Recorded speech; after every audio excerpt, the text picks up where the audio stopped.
Palimpsest anlayışı haqqında danışacağıq.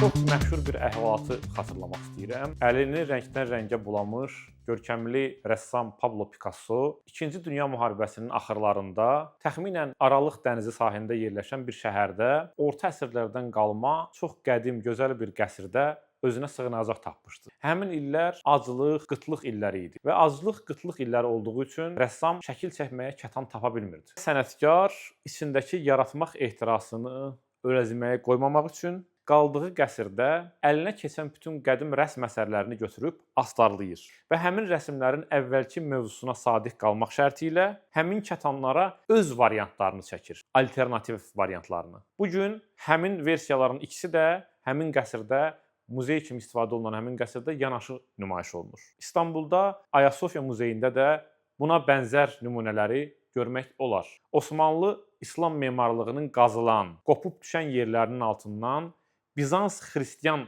freskaları boy göstərir. Bu, belə demək olarsa, tarixin photoshopudur ya da sənət termini ilə desək, palimpsest. Palimpsest latın dilində yenidən qazılmış deməkdir. Yəni ki, yeninin silinib getməyən köhnənin üstünə yazılaraq qat-baqat olduğu həqiqətlər toplusu. Bu, şəhərlərin tarixində də mövcuddur, əsərlərin tarixində də, memarlıqda da, incəsənətdə də. Palimpsest mətnlər arası əlaqə qurmaq fəndidir. James Joyce'un Ulis romanı, Thomas Eliot'un Bəhrəsiz torpaq poeması, Umberto Eco'nun Qızıl Gülün adı kimi əsərləri palimpsest əsərlərdir. Yəni qat-baqatdır, arxasından başqa əsərlər boylanır. Bu əsərlərin hər birinin altında başqa bir əsər, başqa bir mətn, başqa bir gerçəkliyin hissəsi var.